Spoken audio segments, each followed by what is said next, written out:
Hello नमस्ते आदाब, this is Shirish कुंभार। बच्चों, अगर फिजिक्स के वीडियोस चाहिए, फिजिक्स का कंटेंट चाहिए, अगर क्वेश्चंस पेपर चाहिए और नोट्स चाहिए तो लिंक डिस्क्रिप्शन बॉक्स में दिया गया है। मेरे चैनल को जाके सब्सक्राइब कीजिए और आपको वहां से कंटेंट मिल जाएगा। केमिस्ट्री के अच्छा कंटेंट चाहिए तो अनिरुद्ध सर के वीडियोस को सब्सक्राइब जरूर कीजिएगा और ध्यान दीजिए बेल आइकन दबाना ना भूलें ताकि आपको अपडेट्स मिलती रहें।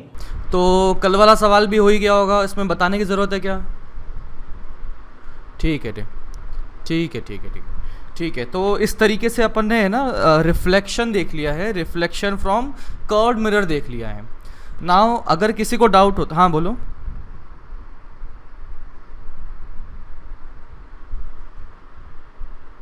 वन mm दिया था।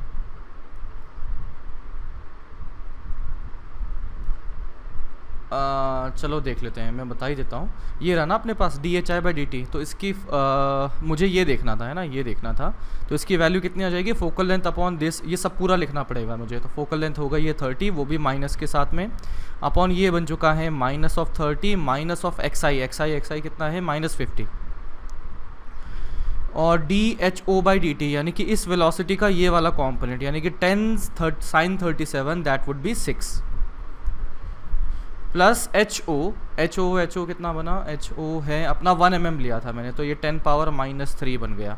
इंटू f की वैल्यू है -30 अपॉन ये जो बन चुका है कितना -30, तो ये लिखा, और माइनस xi तो वो हो जाएगा माइनस और माइनस प्लस, तो ये हो जाएगा +50 का होल स्क्वायर इंटू dxi/dt। तो dxi/dt मतलब इसकी velocity along the x axis, तो ये कितना हो जाएगा? ये 8 आ जाएगा। तो दिस वुड बी 8। तो ये जो फाइनल बन रहा है वही आंसर बनेगा, है ना, यही बनेगा फाइनल। ओके, तो अब जैसे आपके दिमाग में हो सकता है कि हमने कर्व्ड मिरर के बारे में खूब सारा पढ़ लिया लेकिन प्लेन मिरर के बारे में आपने नहीं पढ़ा। तो पहली बात तो प्लेन मिरर अपना इतना ज़्यादा सवाल आते नहीं है, इतना ज़्यादा क्या कभी आते ही नहीं जेईई में तो खासकर। और दूसरी बात, अगर अपने को चलो मान लो प्लेन मिरर करना भी है तो प्लेन मिरर अगर देखते हैं तो ये अपना प्लेन मिरर बन गया।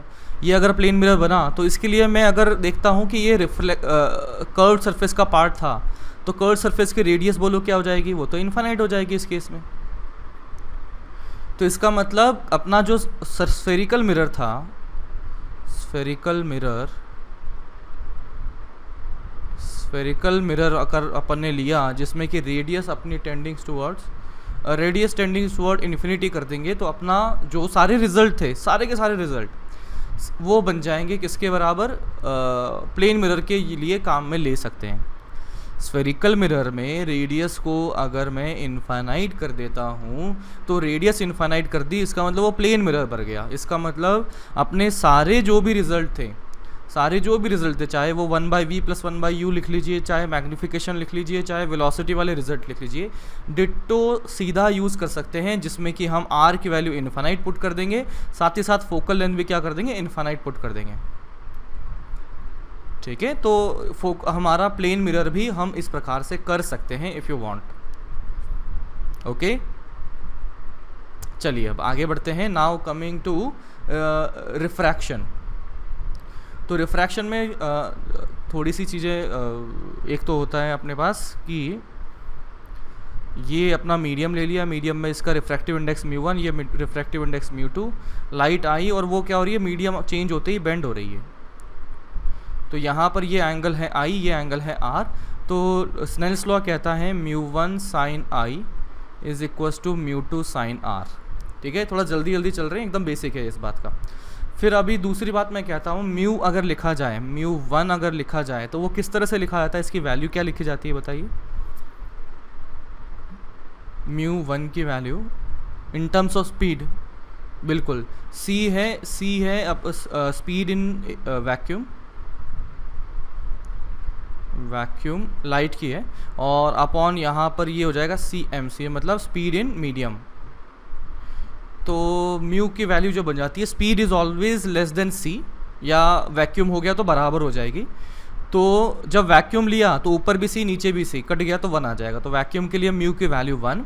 अगर मैंने कोई और मीडियम लिया तो उसकी स्पीड कम हो जाती है, तो ऊपर है c नीचे है c से कम, तो ये वैल्यू 1 से ज़्यादा आ जाएगी। तो अपने पास म्यू जो है वो ग्रेटर देन इक्वल्स टू 1 बनता है। ठीक है। दूसरी बात मैं देखता हूँ कि इंसिडेंट रे, रिफ्रैक्टेड रे और नॉर्मल एक ही प्लेन में लाई करते हैं, ठीक है, दे लाई इन सेम प्लेन। अच्छा, एक और चीज़ मैं देख लेता हूँ इसमें, ये वाला जो फंडा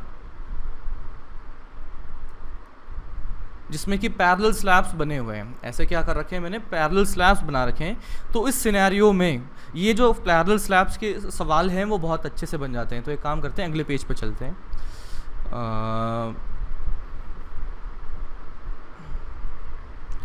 ये देखो, अगर मैं लेता हूँ एक ऐसे पैरेलल स्लैब बनाता जाऊँ, अलग अलग म्यू के स्लैब बनाता जाऊँ, तो मैंने लिख दिया यहाँ पर μ1, मैंने लिख दिया यहाँ पर μ2, मैंने लिख दिया यहाँ पर μ3, μ4 and μ5। You get the idea. फिर मैं लिख रहा हूँ कि यहाँ पर हो क्या रहा होगा। तो यहाँ पर लाइट रे मैंने इंसिडेंट करवाई, let's say this angle is θ1, ठीक है। तो ये रिफ्रैक्ट हो गया, रिफ्रैक्ट होके कुछ ऐसे चला गया, let's say this angle is θ2, ठीक है। फिर मैं मान लेता हूँ कि let's say this angle is θ3, या एक्चुअली ऐसे देख ही लो, पैरेलल है ना, तो ये θ2 होगा तो ये भी θ2 ही होगा। देखा, ये पैरेलल स्लैब्स है ना, तो ये इस तरह से ये θ2 लिखा तो ये भी θ2 होगा। फिर मैंने देखा कि यहाँ पर ये लेट्स से θ3, तो इसका मतलब यहाँ पर भी ये जो एंगल ऑफ इंसिडेंस होगा वो θ3 होगा। फिर आगे चलते हैं, तो यहाँ पर लेट्स से θ4 लिखा, तो यहाँ पर भी एंगल ये जो बनेगा θ4 लिखेगा, और यहाँ पर इस तरह से बाहर निकला, लेट्स से दैट इज़ θ5। अब मैंने जब ये डायग्राम बनाया तो मैंने ये अज्यूम करके बनाया कि यार TIR नहीं हो रहा है ना। TIR मतलब टोटल इंटरनल रिफ्लेक्शन है ना, वो अपने पढ़ा हुआ है, इसलिए मैं आगे की चीज़ें भी थोड़ा सा अपन यूज़ कर सकते हैं ना, ठीक है। तो ये डायग्राम मैंने अभी जो बनाया वो ये अज्यूम करते हुए बनाया कि TIR अपन नहीं कर रहे हैं। तो मैं अगर इसके बीच में लगाता हूँ स्नेल्स लॉ, तो I can say that μ1 sin θ1, μ1 sin θ1 is equals to μ2 sin θ2। फिर यहाँ पर देखते हैं, तो ये बना μ2 sin θ2 is equals to μ3 sin θ3। फिर अगर यहाँ देखते हैं और इसके बीच में देखते हैं, तो μ3 sin θ3 is equals to μ4 sin θ4, ठीक है, μ4 sin θ4। फिर यहाँ देखते हैं, तो ये बन जाएगा μ4 sin θ4 is equals to μ5 sin θ5, μ5 sin θ5। दिख रहा है, समझ रहा है। तो यहाँ से हम क्या कंक्लूड कर सकते हैं, μ1 sin θ1 बराबर μ2 sin θ2, μ2 sin θ2 बराबर μ3 sin θ3, ये आपस में से बराबर बराबर होते जा रहे हैं। तो I can say that μ1 sin θ1 बराबर μ5 sin θ5। इसका मतलब डायरेक्ट इसके और इसके बीच में अपन स्नेल्स लॉ लगा सकते हैं इस तरीके से, अगर पैरेलल स्लैब्स हो तो, ठीक है।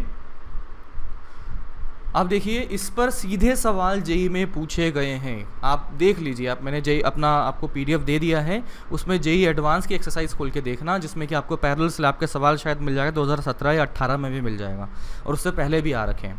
उसमें एक चीज़ ये कर देते हैं कि लेट्स से ये तो हो गया अपना, ये समझ में आ गया, ठीक है। फिर आगे ऐसा कर सकते हैं कि जैसे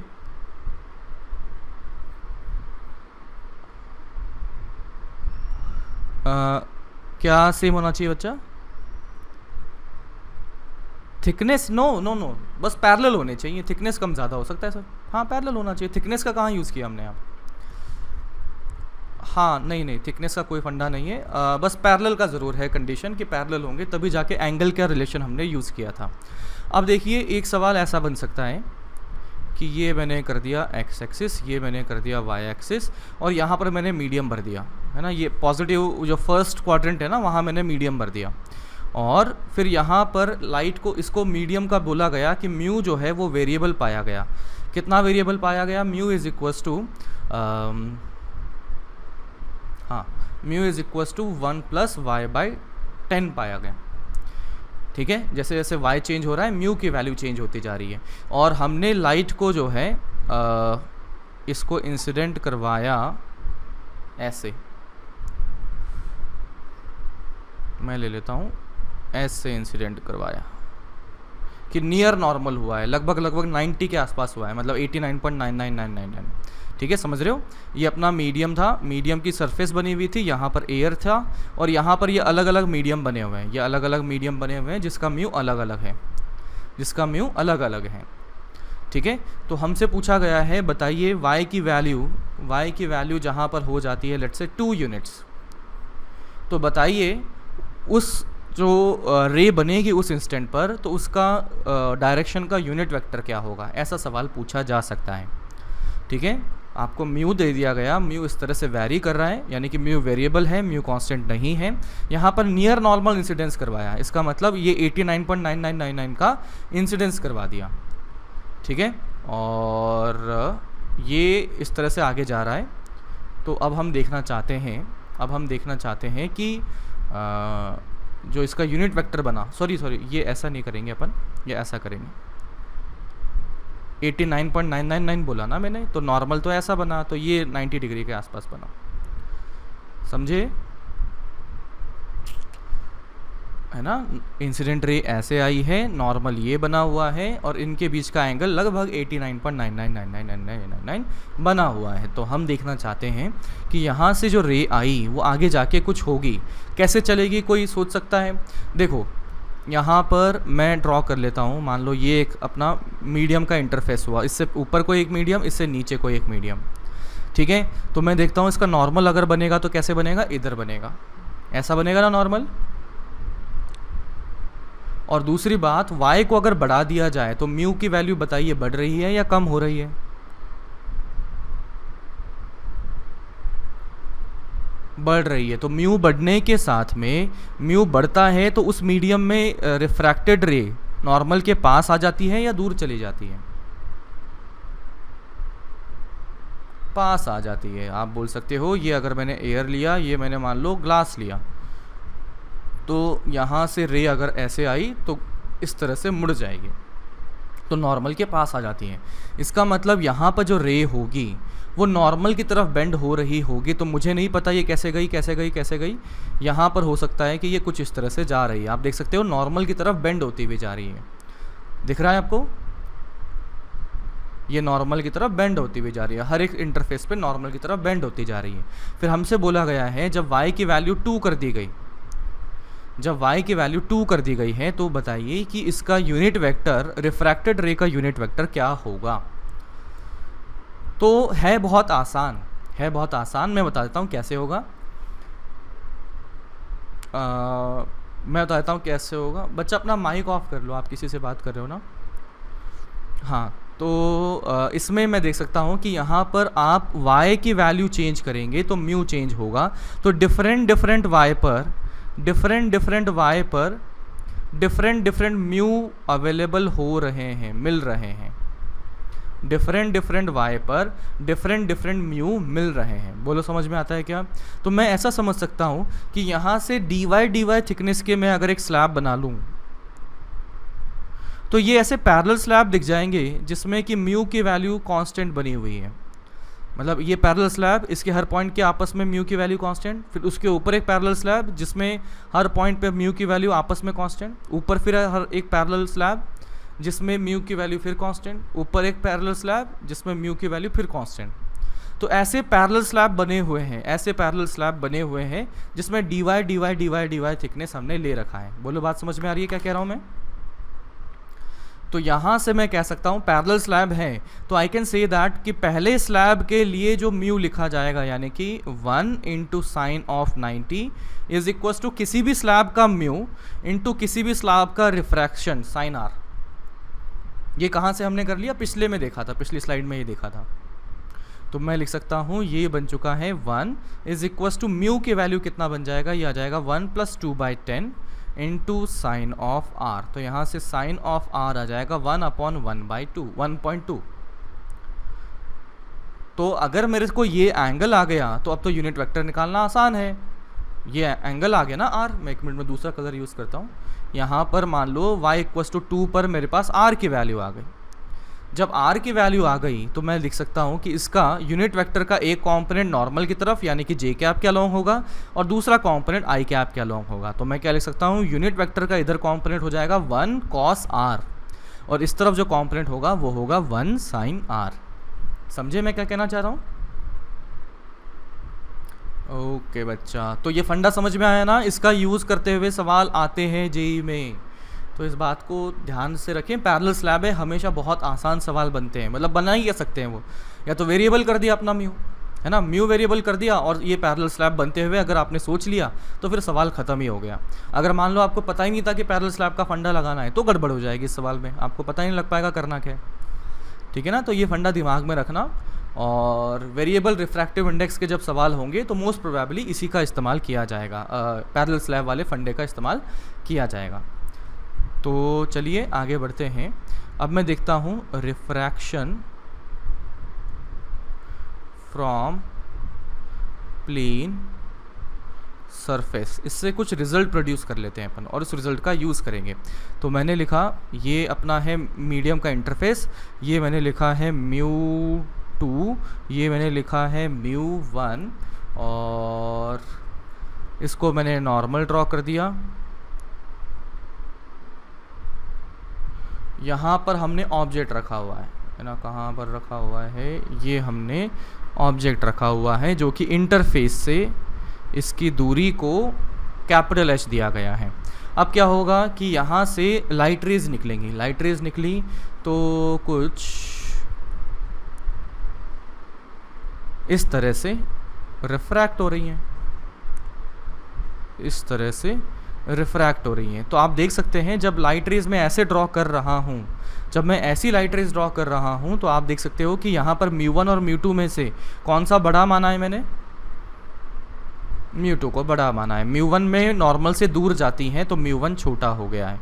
लेकिन ये जो हमने डायग्राम बनाया इससे जो रिजल्ट निकलेंगे वो सब जगह एप्लीकेबल होंगे। तो चलिए देखते हैं। यहाँ पर मैं देखता हूँ कि ऑब्जेक्ट क्या कहा जाएगा कि ये जो इंटरसेक्शन पॉइंट बनेगा ये इसका एक्चुअल रियल ऑब्जेक्ट यहाँ पर बैठा हुआ होगा। नाउ आप इमेजिन कीजिए कि आपकी आँख ऊपर लगी हुई है, आपकी आँख ऊपर लगी हुई है और इस आँख में जब ऐसे रेज बाहर निकलेंगे, मतलब ऐसे, ये समझ रहे हो, ऐसे रेज जो बाहर निकल रही हैं और आँख में गिर रही हैं, तो आँख को क्या दिखेगा, इंटरसेक्शन पॉइंट जो बनेगा, जो आँख में घुसने वाली रेज का इंटरसेक्शन पॉइंट होगा वही तो क्या होगी, इमेज होगी। ठीक है, तो इसका मतलब मैं अगर इमेज देखता हूँ यहाँ तो एक लाइट रे तो ऐसे सीधी गई नॉर्मल की जो आँख में घुस गई, है ना, एक लाइट रे ऐसे सीधी गई जो कि आँख में घुस गई। इमेज बनाने के लिए कम से कम 2 रेज हमें चाहिए, 2 रेज से काम हो जाएगा, ज़्यादा की ज़रूरत नहीं पड़ेगी। तो मैं देखता हूँ कि एक रे तो ये नॉर्मली बन गया जो आँख में घुस रही है और एक रे मैंने इसे मान लिया, तो इसको अगर मैं पीछे बढ़ाता हूँ तो यहाँ पहुँच गया, इसे मैं अगर पीछे बढ़ाता हूँ तो यहाँ पहुँच चुका हूँ। तो देखिए यहाँ पर अगर पहुँच गया तो लाइट रे जो इंटरसेक्ट कर रही हैं, ध्यान दीजिएगा, आँख में गिरने वाली लाइट रेज जहाँ इंटरसेक्ट कर रही हैं वहीं पर आँख को इमेज अपीयर होने वाली है। समझे? तो मैं अगर लिखता हूँ ये स्मॉल h है और इसकी वैल्यू फाइंड आउट करने की कोशिश अब हम करेंगे। तो इसकी वैल्यू आपको पता है क्या, apparent depth upon actual depth, कुछ पता है क्या?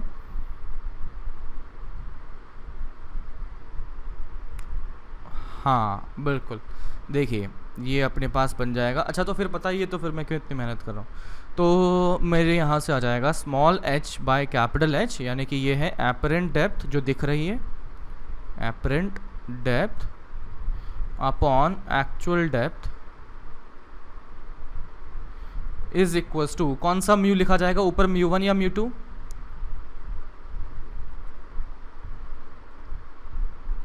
ये ऊपर μ1 लिखा जाएगा बच्चे, ये नीचे μ2 लिखा जाएगा। ठीक है, तो हमेशा इस बात पे कन्फ्यूज़न होता है, ऐसा आपके साथ ही नहीं है, कई लोगों के साथ है। तो मैंने क्या कर रखा है, इसको याद करने का तरीका बना रखा है। μ1 कहाँ पर है, जहाँ पर हमने आँख रखी हुई है, यानी कि जहाँ से देखा जा रहा है। तो ऊपर क्या रखेंगे, ऊपर रखा जाएगा जहाँ से देखा जा रहा है, देखा जा रहा है, अपॉन μ2 जहाँ पर ऑब्जेक्ट रखा है, जहाँ पर ऑब्जेक्ट रखा है। ठीक है, तो जब भी ये मतलब इससे तो भूलोगे नहीं, कुछ भी गड़बड़ नहीं हो सकती। μ1 बाई μ2 से कन्फ्यूज हो जाओगे भाई μ1 कौन सा ले μ2 कौन सा ले, लेकिन अगर ये दिमाग में रहेगा तो कहीं से कहीं तक कोई प्रॉब्लम नहीं होने वाली है ना। ऊपर होगा जहाँ से देखा जा रहा है, अपॉन जहाँ पर ऑब्जेक्ट रखा हुआ है। ओके, तो चलिए अब आगे एक सवाल करके देखते हैं। है ना, ये पानी के सवाल ही चलते हैं इसमें तो ज़्यादातर। इसमें अपन ने कर लिया, ये पानी भरा हुआ है और पानी में है मछली, ऊपर से है एक चिड़िया। ये जो हाइट है ये दिया गया है 2h, ये ऊपर चिड़िया है ना, और ये जो डेप्थ दिया गया है ये दिया गया है h।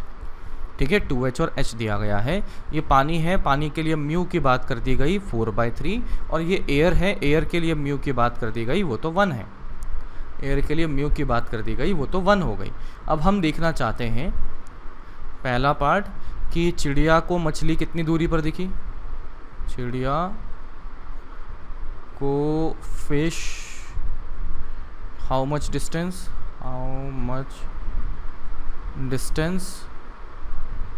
एंड दूसरा फिश को चिड़िया,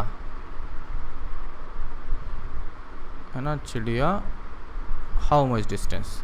तो पहले की बात करते हैं, कौन देख रहा है, चिड़िया देख रही है, किसे देख रही है, फिश को देख रही है। तो हम क्या लिखेंगे, स्मॉल h बाय मतलब ये apparent depth upon actual depth. तो एक्चुअल डेप्थ क्या लिखूं बताइए,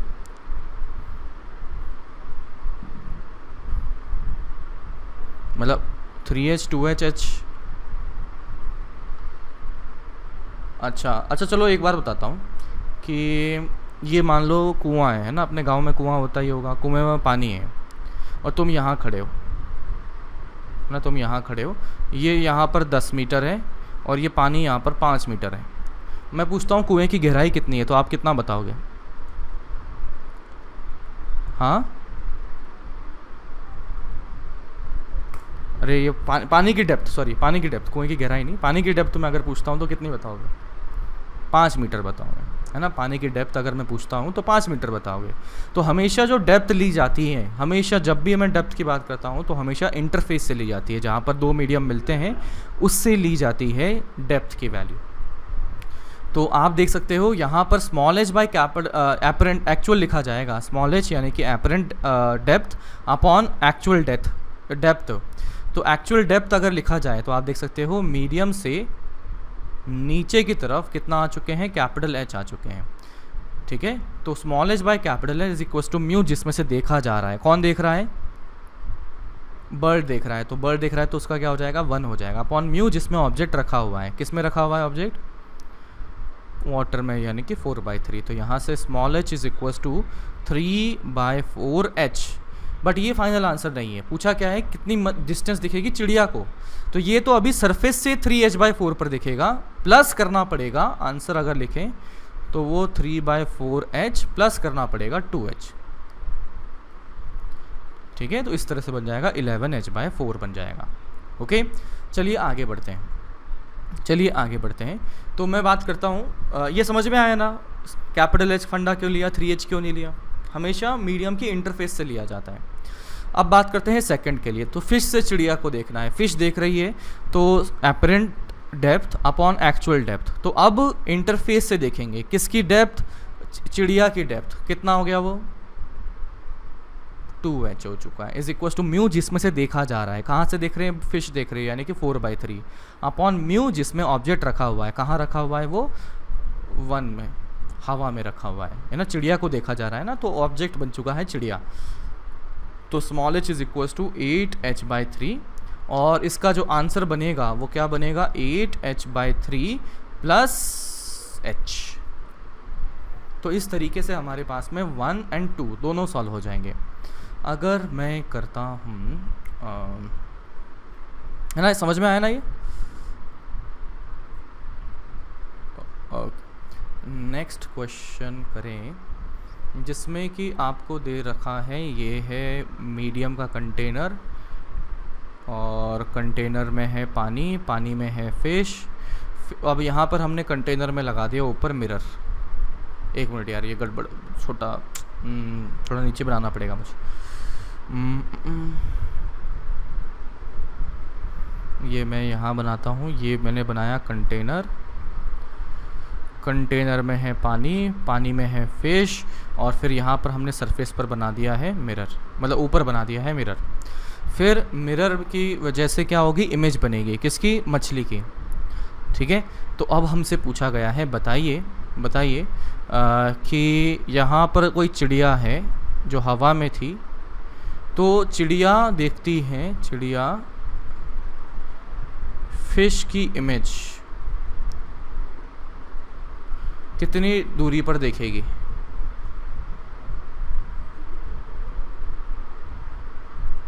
बोलो, चिड़िया फिश की इमेज कितनी दूरी पर देखेगी। आपको इन्फॉर्मेशन और दे दिया गया है, ये दे दिया है मैंने 2h, है ना, इसे मैंने दे दिया है h, और इसे मैंने दे दिया है h। ठीक है, और ये पानी है तो इसको मैंने म्यू इक्वल्स टू 4/3 बोल दिया।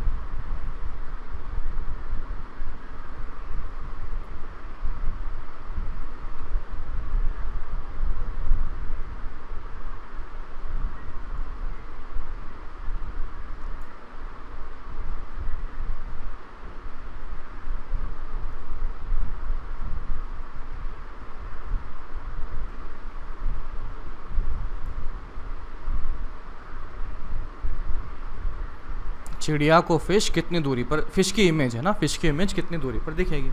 तो इसका मतलब अब इमेज बनाना है तो मैं क्या करूँगा, ऐसे उल्टा मेरे को बनाना पड़ेगा, है ना। इमेज ऐसे बनेगी, यहाँ पर ये फिश होगी और ये इमेज यहाँ पर, इसकी इमेज यहाँ बनेगी।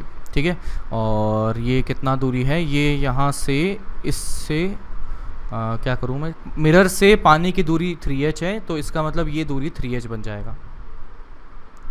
फिर पानी में मछली की डेप्थ h है, तो इसका मतलब ये डेप्थ h बन जाएगा। अब ये तो एक्चुअल था, है ना, ये तो एक्चुअल था, दिखने वाला तो कुछ और ही होगा ना, दिखने वाला तो कुछ और ही होगा। तो दिखने वाले के लिए मैं क्या कहूँगा कि यहाँ पर ऐसा इमेजिन कर सकते हैं कि जो मिरर ने कॉपी किया है इस कंटेनर को ऊपर, तो कंटेनर को ले गया, मछली को ले गया, और साथ के साथ पानी की जो प्रॉपर्टीज़ है वो भी ले गया। इसका मतलब हम इमेजिन कर सकते हैं कि यहाँ पर भी एक म्यू हो चुका है, जिसका म्यू कितना है 4/3। तो we need to find out, हम ये समझना चाहते हैं कि यहाँ पर इसकी कितनी दूरी पर बर्ड फिश को देखेगा। तो इसकी डेप्थ कितनी हो चुकी है, एक्चुअल कैपिटल H हो चुकी है। तो apparent depth by actual depth is equal to mu, जिसमें से देखा जा रहा है, और कहाँ से देखा जा रहा है, हवा में से देख रहे हैं बर्ड को, अपॉन म्यू जिसमें ऑब्जेक्ट रखा हुआ है, कहाँ रखा हुआ है, पानी में रखा हुआ है, तो ये 4/3। तो small h is equal to 3/4 capital H, 3/4 capital H इस तरह से बन चुका है। तो स्मॉल h अगर आ गया तो मेरे पास ये समझ में आ चुका है कि भाई ये यहाँ पर रिफ्रैक्शन की वजह से कितनी डेप्थ दिखी, वो 3h/4 दिखी।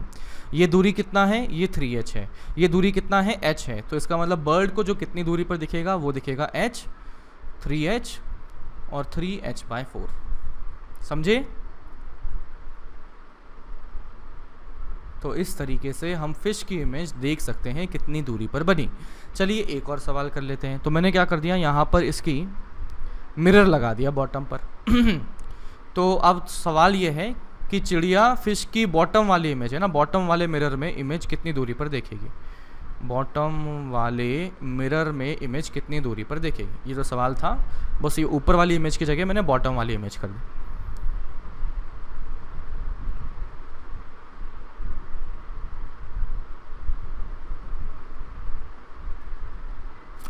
फिश की देनी पड़ेगी क्या, ये मैंने h दे दिया, बिल्कुल सही कह रहे हो, h कर दिया मैं।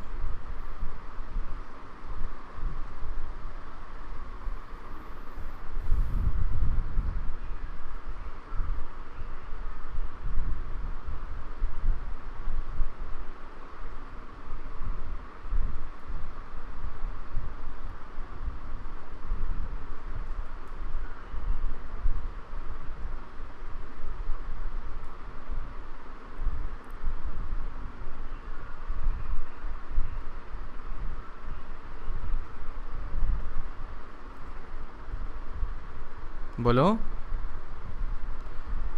17h/4। तो चलिए चेक कर लेते हैं। अभी क्या करना है, इसकी मिरर इमेज बन जानी है। तो इसका मतलब ये पानी को भी कॉपी कर लिया और मछली को भी कॉपी कर लिया। तो यहाँ से ये जो दूरी हो जाएगी कितनी हो जाएगी, कैपिटल एच हो जाएगी। मिरर से जितनी दूरी पर असली मछली है उतनी ही दूरी पर नकली मछली भी बनेगी, कैपिटल एच और कैपिटल एच, ठीक है। अब चिड़िया यहाँ है, चिड़िया यहाँ से इस मछली को देख रही है, तो मैं देख सकता हूँ इस इंटरफेस से मछली की जो अब दूरी बन चुकी है, इस इंटरफेस से वो कितनी बन चुकी है, एच एच और एच, यानी कि 3h बन चुकी है। तो small h upon 3h is equal to mu जिसमें से देखा जा रहा है अपॉन म्यू जिसमें ऑब्जेक्ट रखा हुआ है। तो यहाँ से ये आ गया, ये बन चुका है 9h/4, है ना, 9h/4 बन चुका है। इस तरीके से ये डेप्थ बन चुका है जो देखा गया है, प्लस करना पड़ेगा 2h। तो जो आंसर बनेगा वो बनेगा 9h/4 प्लस 2h, कितना आ गया 8 8 16 17h/4, ठीक है, 17h/4 जैसा कि आपने बताया था। अब आगे बढ़ते हैं, कोई डाउट है क्या, बोल दो, ठीक है। नेक्स्ट हम बात करते हैं शिफ्टिंग की, है ना, नेक्स्ट हम बात करते हैं शिफ्टिंग की। तो शिफ्टिंग में होता क्या है कि जैसे ये एक स्लैब है ना, कोई ग्लास स्लैब मान लीजिए जिसमें हमने म्यू बोल दिया, यहाँ पर कोई मैंने ऑब्जेक्ट रखा है, तो इस साइड से देखेंगे तो ये शिफ्टेड दिखता है। तो ये अगर मैंने थिकनेस t बोल दी तो बताइए कितना शिफ्टेड अमाउंट ये दिखेगा, शिफ्टेड वैल्यू कितनी होगी, इसकी शिफ्टिंग कितनी हो जाएगी, t इंटू 1 - 1 अपॉन म्यू बन जाता है, ठीक है। इसका ये कैसे डिराइव किया हमने, बिल्कुल वही किया जो पिछले में कर रहे थे कि apparent depth small h by capital H equal to mu जिसमें से देखा जा रहा है अपॉन म्यू जिसमें ऑब्जेक्ट रखा हुआ है, इसी की मदद से लिया। और साइड में हमने क्या लिया है, मीडियम एयर लिया हुआ है ना, मीडियम एयर लिया हुआ है। तो एक म्यू की वैल्यू तो 1 हो जाएगी, दूसरा म्यू ही रहेगा। तो इसकी मदद से हमने शिफ्टिंग देख ली, तो वो आ चुका है t इंटू 1 - 1 बाई म्यू। तो चलिए एक सवाल करते हैं इसका, ठीक है। तो ये है एक ग्लास स्लैब और यहाँ पर कोई खड़ा है राम और यहाँ पर कोई खड़ा है घनश्याम। अच्छा, एक और चीज़ जो हमने डेरिवेशन के टाइम पे पता लगती वो ये थी कि जो हमारा फार्मूला होता है, ये वाला फार्मूला कहाँ गया, ये रहा, small h by capital H का फार्मूला। इसमें क्या होता है, ये अजम्पशन होता है कि क्या है, near normal incidence, near normal incidence, यानी कि ये जो एंगल्स बनते हैं ना सब छोटे बनते हैं। इस अजम्पशन के साथ में हम इसे डिराइव करते हैं, ठीक है।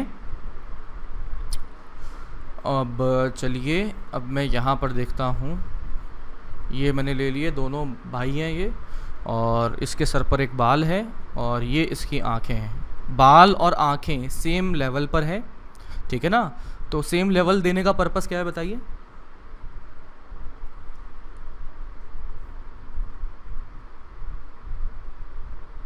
नहीं, ये जो मैं देखना चाहता हूँ, इसको मैंने कुछ बोल दिया, इसको मिस्टर ए बोल दिया, इसको मिस्टर बी बोल दिया। हम क्या देखना चाहते हैं, फाइंड कितनी दूरी पर ए को बी का हेयर दिखेगा, है ना, हेयर की डिस्टेंस, ये बोला है। हाँ, ये 100 मीटर है, ये मैंने कर दिया 50 मीटर है, और ये मैंने कर दिया अपने पास 2 मीटर है, जिसमें कि 2 नहीं, मैं कितना करता हूँ, 4/4, ये 4 कर देता हूँ। और इसका म्यू मैंने कर दिया 4/3, म्यू इज इक्वल टू 4/3 कर दिया। तो अब हम देखना चाहते हैं कि जो बना हुआ है कितनी दूरी पर बनेगा, ठीक है। तो पहला फंडा तो मेरा ये है कि भाई मैंने को ये बताने की ज़रूरत ही क्यों पड़ी कि ये इसकी बाल और इसकी आँख सेम हाइट लेवल पर हैं।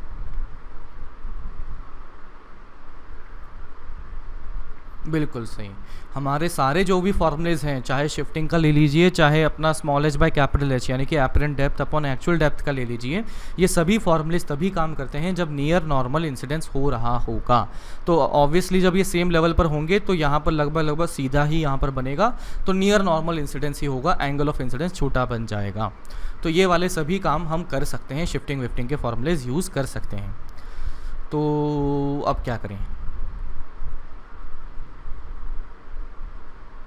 तो चलिए देखते हैं। ये 100 तो हवा में ही है, इसका तो कुछ होगा नहीं। 50 भी बिल्कुल वैसा का वैसा है। अब मैं इसकी बात करता हूँ 4, ये जो 4 था इसकी बात करता हूँ। तो ये क्या कर देगा, शिफ्ट कर देगा।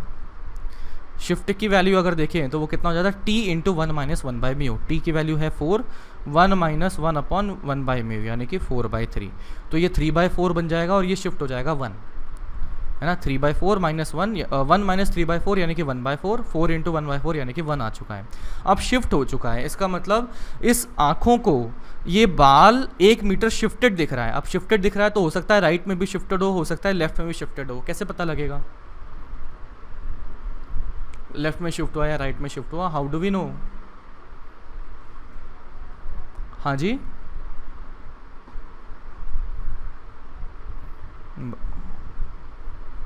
बी की इमेज ए के लिए शिफ्ट हुई है 1 मीटर, ये तो हमने निकाल दिया। अब मेरा सवाल आपसे ये है कि वो किस तरफ शिफ्ट हुई है, लेफ्ट में या राइट में, आपको कैसे पता लगेगा?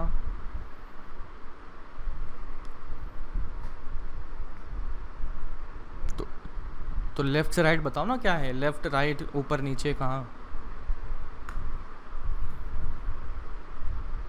हाउ, राइट में बोला आपने लेकिन कैसे? रे डायग्राम बना लो।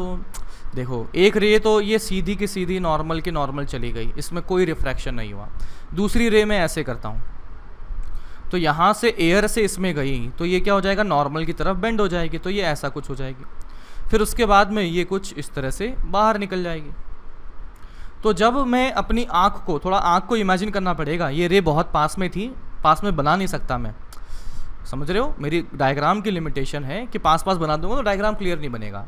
ये वाली रे और ये वाली रे बहुत बहुत बहुत पास में है, तो ये रे आँख में चली जाएगी, उसकी चिंता मत करना, आँख में तो चली जाएगी वो, समझ रहे हो ना?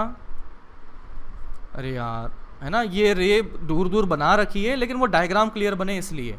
रे ये बहुत नज़दीक है, पास में है। तो बच्चा आप देख सकते हो जब आँख में ये दोनों रेज घुस रही हैं तो आँख को तो इसका इंटरसेक्शन पॉइंट दिखेगा ना। तो इनका इंटरसेक्शन पॉइंट कहाँ दिख रहा है, यहाँ दिख रहा है। तो इमेज कहाँ बनती हुई दिखी, यहाँ दिखी। तो इसका मतलब ये बी यहाँ पर था लेकिन उसकी इमेज शिफ्ट हो गई है, और वो कितना शिफ्ट हुई, 1 मीटर शिफ्ट हो चुकी है। कितना शिफ्ट हुई, 1 मीटर शिफ्ट हो चुकी है। तो इसका मतलब आप देख सकते हैं जो सेपरेशन हो गया 100 और 4 और 50, ये तो एक्चुअल था, ये तो था 100 + 4 + 50, ये तो एक्चुअल था। लेकिन एक नज़दीक आ चुका है तो इमेज कितनी दूरी पर दिखेगी, इतनी दूरी पर, यानी कि 153 मीटर पर दिखेगी। ठीक है ना। तो इस तरीके से हमारे पास बन जाएगा कितना शिफ्ट वगैरह हो रहा है। चलिए एक और सवाल करते हैं। समझ में आया ना क्या हुआ?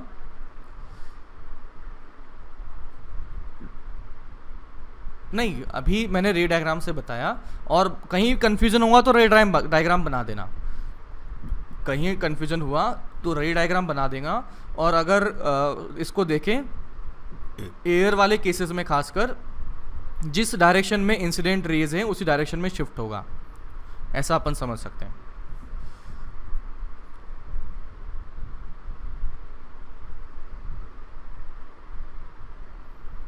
अच्छा, ऐसा कर दिया मैंने, इसको म्यू की वैल्यू, हाँ, फिर वो लेफ्ट में चला जाएगा। हाँ, तो हाँ, नेगेटिव हो गया। और बेस्ट तो रे डायग्राम है, कभी समझना है तो रे डायग्राम बना लो। और ठीक है, शिफ्टिंग की बात हो गई। चलिए एक और सवाल करते हैं। ये मैंने कह दिया, ये है,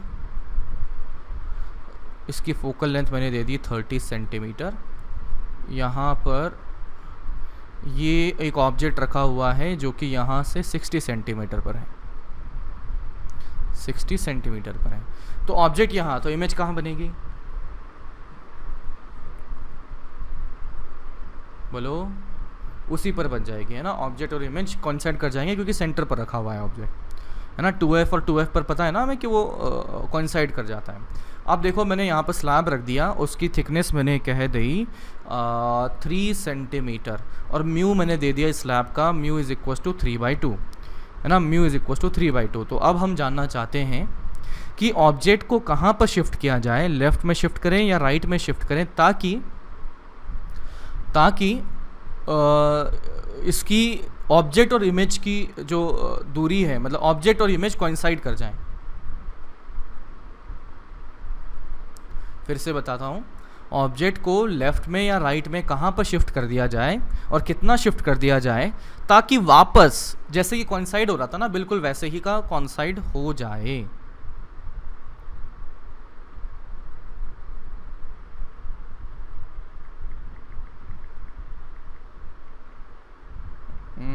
लेफ्ट में राइट में, ठीक है। बाकी कोई और? चलिए देखते हैं। तो सबसे पहले तो मैं शिफ्टिंग देख लेता हूँ कितनी आ रही है। शिफ्टिंग बना हुआ है T into 1 minus 1 by mu, यानी कि 3 इंटू 1 माइनस 1 बाई म्यू। तो कितना आ गया ये 2/3 1, और ये 1/3 1 आ जाएगा ना, 1 आ गया। तो ये शिफ्ट हो रहा है 1, और कहाँ शिफ्ट हो रहा होगा, इसकी वजह से ये इस तरफ शिफ्ट हो गया। इसका मतलब अब इस मिरर को लाइट रेज कहाँ से आती हुई दिख रही है, 60 सेंटीमीटर से नहीं, 59 सेंटीमीटर से। तो इसका मतलब 59 सेंटीमीटर से अपने पास अगर आया तो क्या इसको सेंटर से आती हुई लाइट दिखेगी, क्या बोलो? नहीं दिखेगी। इसका मतलब मुझे क्या करना पड़ेगा, इसको 59 की जगह 60 दिखाना पड़ेगा ज़बरदस्ती। तो इसका मतलब 1 सेंटीमीटर मुझे इधर शिफ्ट करना पड़ेगा ताकि 61 सेंटीमीटर हो जाए। शिफ्टिंग को काउंट कर लेते हैं 1 सेंटीमीटर, तो इसका मतलब फिर 60 सेंटीमीटर की दूरी दिखेगी मिरर को, और फिर मिरर को दिखा कि वो 60 सेंटीमीटर से आ रहा है। इसका मतलब नॉर्मली रेज इंसिडेंस होंगी, और नॉर्मली रे इंसिडेंट हुआ तो आप देख सकते हैं कि जितना जिस रास्ते से आया रेज उसी रास्ते से ये वापस चली जाएगी। समझे क्या? ठीक है ना। तो हम लेफ्ट में शिफ्ट करेंगे 1 centimetre, and that would be the final answer. तो अब हम करते हैं TIR की बात कर लेते हैं। अच्छा, स्पीड की बात कर लेते हैं पहले, रुक। स्पीड इन अ मीडियम वगैरह की बात कर लेते हैं। तो मैं लिखता हूँ कि ये कोई मीडियम था, इसको मैंने μ1 बोल दिया, ये मैंने μ2 बोल दिया। यहाँ पर कोई ऑब्जेक्ट था, ये इधर चल रहा है, यहाँ पर ये आँख है, इधर से देख रही है। तो मैं लिख सकता हूँ ये इसकी एक्चुअल डेप्थ कितनी रहेगी, कैपिटल H मैंने बोल दिया। तो लिख सकते हैं apparent small h by capital H is equal to, क्या लिखूँ, μ1 बाई μ2 या μ2 बाई μ1? μ1 क्या लिखा जाएगा कि ये जिसमें से देखा जा रहा है अपन म्यू, जिसमें ऑब्जेक्ट रखा हुआ है, कहाँ से देख रहे हैं, μ2 से देख रहे हैं। कहाँ पर रखा हुआ है ऑब्जेक्ट, μ1 में रखा हुआ है। तो small h is equals to μ2 by μ1 into capital H। Differentiate करें तो मेरे पास बन जाएगा dH by dt is equals to μ2 by μ1 into capital H, μ2 by μ1 into capital H। ध्यान दीजिएगा ये H कहाँ से मेजर किया था हमने, किस रेफरेंस लाइन से मेजर किया था? स्मॉल h कैपिटल इंटरफेस से मेजर किया हुआ था। इसका मतलब ये कहाँ से आया है, velocity of image with respect to a surface is equals to μ2 by μ1 velocity of object with respect to surface. समझे? क्योंकि ये h हमने लिए थे वो सरफेस से मेजर किए हुए थे, इसी वजह से यहाँ पर जो ये बनेंगे ये भी क्या बनेंगे, सरफेस के रेस्पेक्ट में वेलोसिटीज़ बनेगी। तो चलिए एक सवाल करते हैं, और ये सवाल कर लिया तो सारी चीज़ें यहाँ जाएंगे, जिसमें कि ऑब्जेक्ट भी मूव कर रहा है, आँख भी मूव कर रही है, और सरफेस भी मूव कर रही है। तो मैंने ये सरफेस बना दी, यहाँ पर मैंने छेद कर दिया। तो छेद करने की वजह से ये सरफेस नीचे जाती है 3 सेंटीमीटर पर सेकंड से। फिर उसके बाद में यहाँ पर ये है अपनी मछली ऊपर की तरफ जाती है 2 सेंटीमीटर पर सेकंड से। ऊपर है यहाँ पर चिड़िया नीचे की तरफ आती है 5 सेंटीमीटर पर सेकंड से। इसका म्यू मैंने बोल दिया, म्यू इज इक्वल्स टू 4/3। पूछा गया है बताइए चिड़िया को फिश की स्पीड कितनी दिखेगी, चिड़िया को फिश की स्पीड कितना दिखेगा, और दूसरा फिश को चिड़िया की स्पीड कितना दिखेगा। ये कर लिया तो स्पीड के सवालों में कहीं नहीं फंसोगे। फिश को चिड़िया की स्पीड कितनी दिखेगी,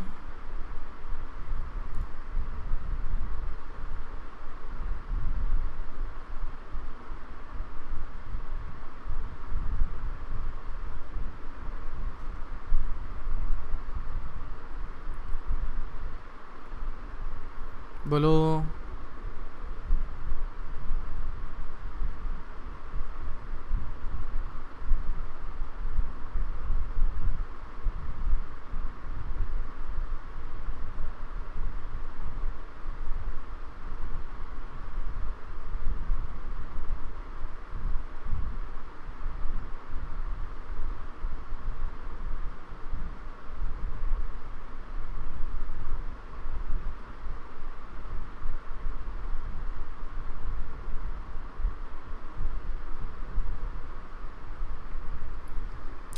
बोलो टुटू। चलिए शुरू करते हैं, मैं बता देता हूँ सबसे पहले वाला। और चिड़िया को फिश की स्पीड देखनी है ना। इसका मतलब ऑब्जेक्ट कौन हो चुका है, फिश हो चुका है, और देखा कहाँ जा रहा है, चिड़िया देख रही है। तो मैं लिख सकता हूँ वेलोसिटी ऑफ इमेज, किसकी, फिश की इमेज की। Velocity of fish image with respect to surface, fish image with respect to surface is equals to μ2, यानी कि जिसमें से देखा जा रहा है वो कितना हो गया 1 अपॉन म्यू, जिसमें ऑब्जेक्ट रखा हुआ है कितना 4/3, और ये बन चुका है velocity of object with respect to surface. तो बताइए ये कितना आ गया। नहीं बच्चा, नहीं बच्चा, ये 3 से नीचे आया सरफेस, और ये यहाँ से 2 सेंटीमीटर पर सेकंड से जा रहा है। तो सरफेस के रेस्पेक्ट में इसकी वेलोसिटी कितनी हो जाएगी बोलो, 5 हो जाएगी। तो यहाँ से velocity of image with respect to surface आ चुका है 5। और ये कहाँ दिखेगा, ऊपर दिखेगा या नीचे? ये वेलोसिटी जो दिखेगी ऊपर दिखेगी कि भाई फिश ऊपर जा रही थी, ये नीचे आ रहा था, तो दोनों की रिलेटिव वेलोसिटी 5 ऊपर की तरफ आ चुकी है। तो ये आ चुका है 15/4। तो velocity of fish with respect to fish image with respect to surface, तो velocity of fish image with respect to surface, यानी कि velocity of fish with respect to ground minus velocity of surface with respect to ground. तो मैं ऊपर की direction को positive लेता हूं तो नीचे वाला नेगेटिव हो जाएगा। तो सरफेस की वेलोसिटी किधर कितनी है बोलो, 3 है, वो भी ऊपर या नीचे, नीचे है। तो ऊपर वाले को पॉजिटिव तो नीचे को नेगेटिव लेना पड़ेगा। तो ये -3 इज इक्वल्स टू 15/4 आ चुका है। तो यहाँ से मेरे पास बना velocity of fish image with respect to ground, जो बना वो कितना आ गया, माइनस माइनस प्लस हो गया, और वो 15/4। तो ये बन चुका है 15/4 -3। तो ये कितना आ चुका है 12, और ये 15, तो ये हो जाएगा 3/4 सेंटीमीटर पर सेकेंड। क्या ये फाइनल आंसर होगा? नहीं होगा। क्या करना पड़ेगा मुझे, बर्ड की वेलोसिटी को भी देखना पड़ेगा। बर्ड आ रहा है नीचे, फिश की वेलोसिटी देखें तो वो 3/4 सेंटीमीटर पर सेकेंड ऊपर आ चुकी है। तो मेरे पास velocity of fish with respect to bird अगर लिखें तो मैं लिख सकता हूँ वेलोसिटी ऑफ फिश ग्राउंड के रेस्पेक्ट में है 3/4 माइनस वेलोसिटी ऑफ बर्ड, तो वो कितना है -5। तो ये आ चुका है 3/4 + 5 इज इक्वल टू पहले पार्ट का आंसर। देखो चमका क्या। सेकेंड पार्ट, अब ये आप खुद से करके देखो, फिर अपन क्रॉस चेक करेंगे। ठीक है, 2 मिनट है आपके पास, आप 2 मिनट में क्रॉस चेक करके देखो, फिर अपन करेंगे।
मतलब नीचे की तरफ आ गए। चलिए शुरू करते हैं। तो सबसे पहले फिश को चिड़िया की स्पीड पर देखना है, यानी कि इस बार देखा किसे गया है, चिड़िया को देखा गया है।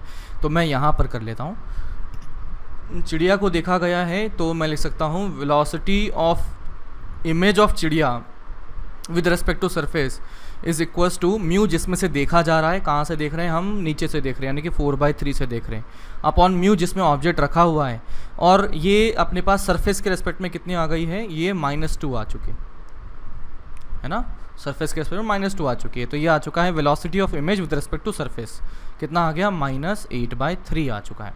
नाउ बात करते हैं velocity of image with respect to ground minus velocity of surface with respect to ground, तो ये कितना आ गया, -3 इज इक्वल्स टू -8/3। तो velocity of image is equals to -8/3 -3, तो ये कितना आ गया, 3 और 3 9 17 -17/3। तो अब इमेज की जो वेलोसिटी आ चुकी है नीचे की तरफ आ चुकी है 17/3 विद रिस्पेक्ट टू ग्राउंड। तो अगर मुझे लेना है चिड़िया के लिए, तो चिड़िया के रेस्पेक्ट में करना, फिश के रेस्पेक्ट में देखना है, तो मुझे क्या करना पड़ेगा, velocity of image minus velocity of fish लिखना पड़ेगा। तो ये कितना आ गया, -17/3 माइनस वेलोसिटी ऑफ फिश कितना हो गया, ये 2 हो गया। तो ये दिख रहा है 23/3 सेंटीमीटर पर सेकेंड। तो इस तरीके से हमारे पास फाइनल वेलोसिटी आ गई। माइनस का मतलब क्या है, नीचे है, इसका मतलब फिश को चिड़िया नीचे आते हुए दिख रही है। ओके,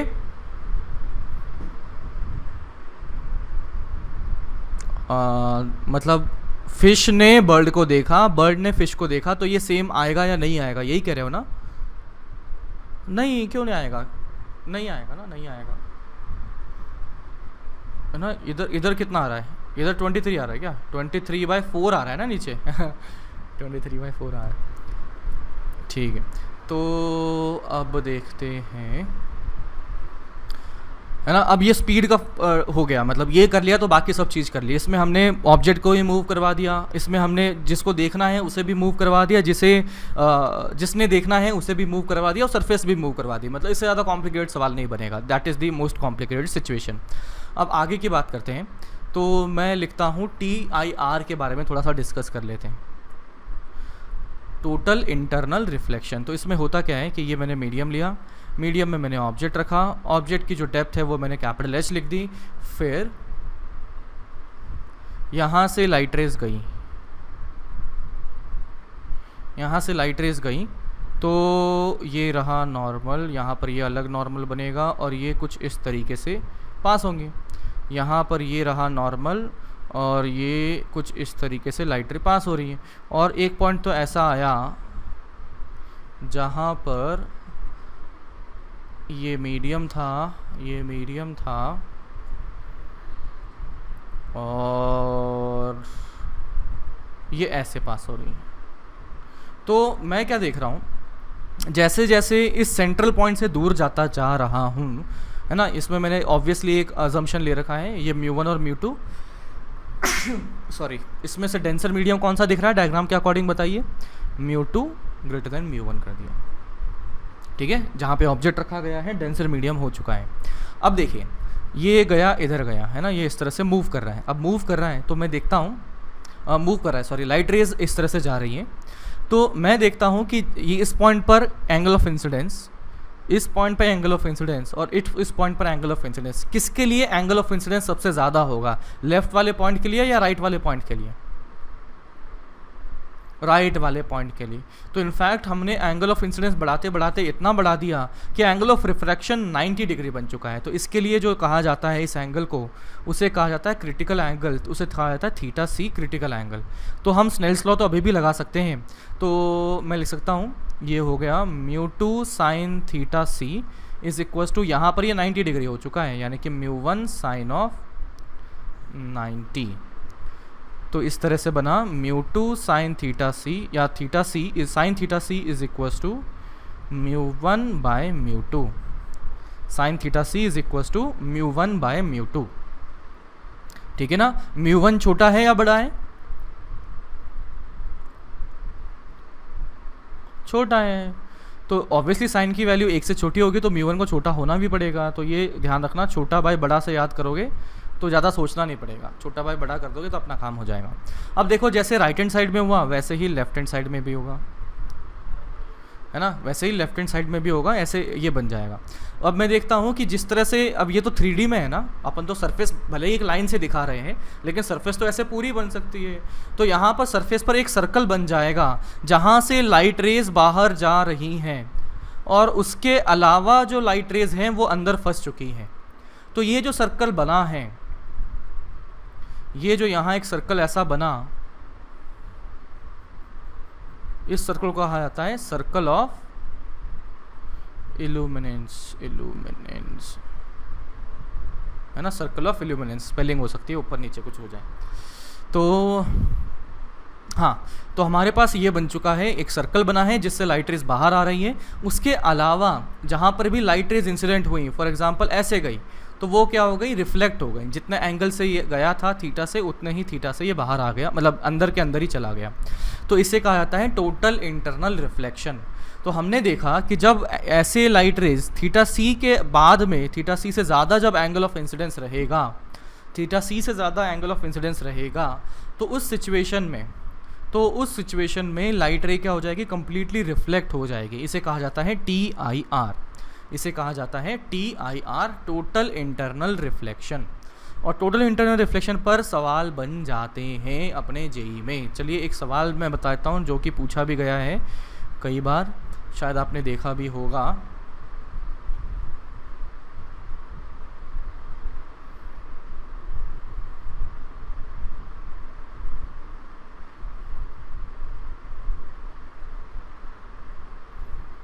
ये मैंने क्या कर दिया, आपने सुना होगा फाइबर ऑप्टिक्स, सुना होगा ऑप्टिकल फाइबर, सुना होगा। तो ऑप्टिकल फाइबर मैंने बना दिया, और इसका मुझे म्यू पता नहीं है कितना है। ठीक है, अभी क्या करना है कि यहाँ से एक लाइट रे आती है, ठीक है, सेंटर वाले पॉइंट पर लाइट रे आती है, इसका एंगल ऑफ इंसिडेंस I है। तो ये क्या हो गया, ये रिफ्रैक्ट होगा, है ना, ये कुछ ऐसे करके रिफ्रैक्ट हो जाएगा। तो इसकी वजह से फिर यहाँ जाएगा। सराउंडिंग में क्या है, एयर है। सराउंडिंग में क्या है, एयर है। हमसे बोला गया है कि बताइए म्यू कितना रखा जाए, म्यू कितना रखा जाए सच दैट कि एनी लाइट रे, किसी भी एंगल की इंसिडेंट होती हुई लाइट रे, एनी लाइट रे will be confined in this optical fibre, कि एनी लाइट रे बाहर ना निकले। एनी लाइट रे मतलब किसी भी एंगल की आई वाली लाइट रे, किसी भी आई एंगल की लाइट रे, मतलब आई की वैल्यू 0 कर दे, 1 डिग्री 2 डिग्री 3 डिग्री कुछ भी कर दो, तो एनी लाइट रे बाहर ना निकले, बाहर ना निकले।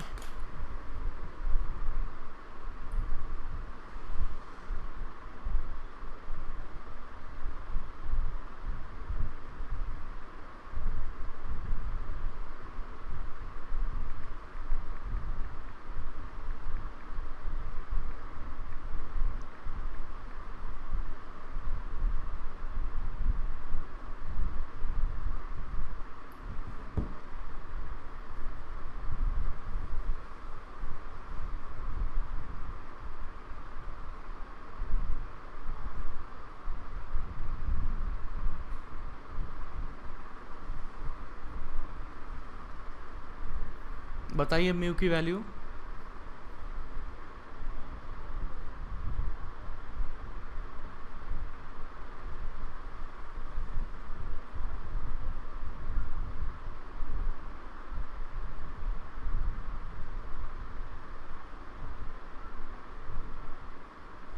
बोलो बच्चा, चलो कैसे किया जाए यही बता दो, है ना। म्यू की वैल्यू छोड़ो, हाँ, कॉस आई नहीं, आई तो वेरिएबल है ना, कि मतलब ये मैं यही बात बताना समझाना चाह रहा था कि कोई भी लाइट आ जाए, एनी लाइट आ जाए, कितने भी एंगल से आ जाए, तो वो हमारी वो नहीं होनी चाहिए, बाहर नहीं निकलनी चाहिए, कोई भी एंगल से लाइट आ जाए।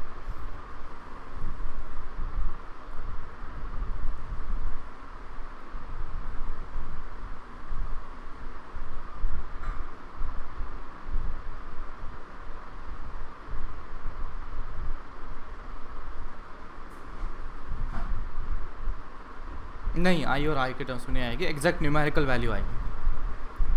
आई तो सारी रेंज ले रखी है ना मेरे, आई की कोई भी रेंज हो जाए, कितनी भी वैल्यू हो जाए, मेरे को बाहर नहीं जानी चाहिए।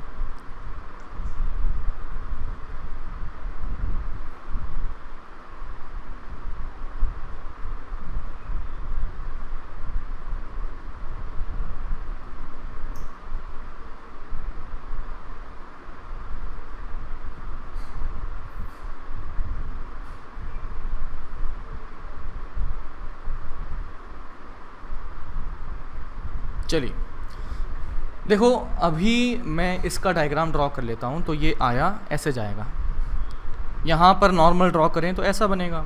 ये अगर आर था तो बताइए ये एंगल कितना होगा, 90 माइनस आर होगा। तो चलिए अब देखते हैं। तो मुझे क्या चाहिए कि ये जो एंगल है वो कम से कम इतना तो हो कि टी आई आर करवा दे, यानी कि 90 minus R should be greater than equals to theta C. अब देखिए, यहाँ पर आई की वैल्यू चेंज करेंगे तो आर चेंज होगा, आर की वैल्यू चेंज करेंगे तो 90 माइनस आर चेंज होगा, समझ रहे हो। तो अभी देखो, आई की वैल्यू कम करी तो आर की वैल्यू कम हो जाएगी, आर की वैल्यू कम करी तो 90 माइनस आर की वैल्यू बढ़ जाएगी। अगर एंगल बढ़ा तो टी आई आर के चांस बढ़ेंगे या कम होंगे, बढ़ जाएंगे। अगर एंगल ऑफ इंसिडेंस बढ़ा तो टी आई आर के चांसेस बढ़ जाएंगे। तो इसका मतलब आई कम करने से दिक्कत नहीं है हमें, आई को कम करने से हमें कोई प्रॉब्लम नहीं हो रही। चलो आई को बढ़ाते हैं, आई को बढ़ाया तो आर क्या हो जाएगा, बढ़ जाएगा। अरे आई बढ़ा तो आर भी बढ़ेगा ना, आर बढ़ेगा तो ये वाला एंगल कम होगा, और अगर ये वाला एंगल कम हुआ तो इसका मतलब टी आई आर के चांसेस कम हो जाएंगे। कहीं ऐसा नहीं हो जाए कि भाई एंगल थीटा सी से भी कम हो जाए, है ना। इसका मतलब मुझे दिक्कत कहाँ से हो रही है, जब आई की वैल्यू बढ़ा दी जाए ना तब दिक्कत हो रही है। तो इसका मतलब मैक्सिमम आई वाला अगर टी आई आर हो जाएगा तो बाकी सब तो अपने आप टी आई आर हो जाएंगे। बोलो, तो मैक्सिमम आई कितना हो सकता है, आई मैक्स 90 डिग्री। इसका मतलब आई मैक्स अगर 90 डिग्री हुआ तो मैं लिख सकता हूँ 1 साइन ऑफ 90। अगर ये वाली 90 डिग्री वाली लाइट रे रिफ्लेक्ट हो गई, टी आई आर हो गई, तो बाकी अपने आप ही हो जाएंगी। तो ये हो जाएगा म्यू साइन ऑफ आर। फिर यहाँ देखते हैं, म्यू साइन ऑफ आर बना, और इसको एंगल को अगर देखा जाए तो ये बन जाएगा कि जो 90 माइनस आर है वो greater than equals to theta C बनना चाहिए। ओके, तो चलिए अब मैं करता हूँ, यहाँ से ये आ जाएगा sine R is equals to 1 by mu आ जाएगा, sine R is equals to 1 by mu आ जाएगा इससे, ठीक है। तो मैं यहाँ पर लेता हूँ, क्या लेता हूँ, इसकी वैल्यू साइन ले लेते हैं दोनों तरफ, या क्या करें, कॉस ले लें, है ना, कॉस ऑफ 90 माइनस आर। तो कॉस ऑफ 90 माइनस आर अगर बना तो ये बन जाएगा कॉस ऑफ 90 माइनस आर। एक मिनट, एंगल अगर बड़ा हो ना तो कॉस ले लें तो रिवर्स हो जाएगा। एक मिनट में पहले बता दूँ, है ना, अगर 90 माइनस आर बड़ा है तो कॉस ले लिया जाए, तो cos of 90 minus R would be less than equals to cos of theta C. तो कॉस ऑफ 90 माइनस आर यानी कि साइन आर, यानी कि ये 1 बाय म्यू बन चुका है, is equals to cos of theta C, cos of theta C बन चुका है। अब थीटा सी के बारे में अपन लिख सकते हैं कि मुझे पता है कि साइन थीटा सी यहाँ पर बन जाएगा 1/1 बाय म्यू, छोटा बाय बड़ा, 1/1 बाय म्यू, मतलब 1 बाय म्यू, ठीक है। अरे ये समझ में आया ना, साइन थीटा सी आ गया तो कोस थीटा सी आ गया, वो कितना आ गया, √1 माइनस 1/म्यू स्क्वायर। तो ये कितना आ जाएगा, इसको अगर मैं यहाँ लिखता हूँ तो 1/म्यू less than equals to √1 minus 1/म्यू स्क्वायर। दोनों तरफ स्क्वायर करते हैं तो ये आ चुका है 1 by mu square is greater than equals to, अच्छा एक और चीज़ बता देता हूँ, स्क्वायर कर रहे हैं ना अपन, म्यू की वैल्यू 1 से ज़्यादा है, म्यू की वैल्यू 1 से ज़्यादा है तो ये वाली वैल्यू 1 से कम होगी। अब 1 से कम वाली वैल्यू का स्क्वायर करेंगे, है ना, 1 से कम वाली वैल्यू का स्क्वायर करेंगे तो वो वैल्यू भी कम हो जाएगी। और ये आ चुका है 1/μ² इज़ 1 - 1/μ²। तो उधर ले गए तो 2/μ² is less than equals to 1। तो मैं उधर ले गया तो μ² is greater than equals to 2, तो mu is greater than equals to √2। पूरी प्रक्रिया को वापस से बताता हूँ। देखो आई को चेंज कर रहे हैं, तो मैंने एक बार चेक किया, आई को अगर छोटा कर दिया जाए, आई को छोटा किया तो आर छोटा कि बड़ा, अरे यार होना यहीं पर ही, आई को अगर छोटा करें तो आर छोटा हो जाएगा, आर छोटा तो ये वाला एंगल बड़ा हो जाएगा, ये वाला एंगल बड़ा तो TIR के चांसेस बढ़ जाएंगे। इसका मतलब आई को छोटा करने से हमें कोई दिक्कत नहीं है।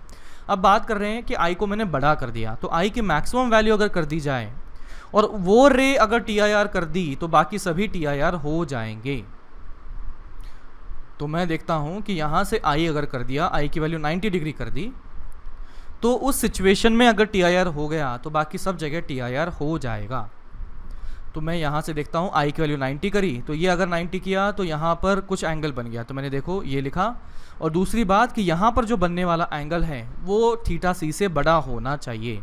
तो इसी बात को यूज़ करते हुए मैंने फाइनली इसका रिलेशन निकाला, तो म्यू की वैल्यू जो फाइनली बन चुकी है वो √2 से ज़्यादा या बराबर बन चुकी है। तो म्यू की मिनिमम वैल्यू कितनी आ गई, √2 आ गई, कि मिनिमम तो हमें √2 रखना ही पड़ेगा ताकि कंप्लीट TIR हो जाए। समझे?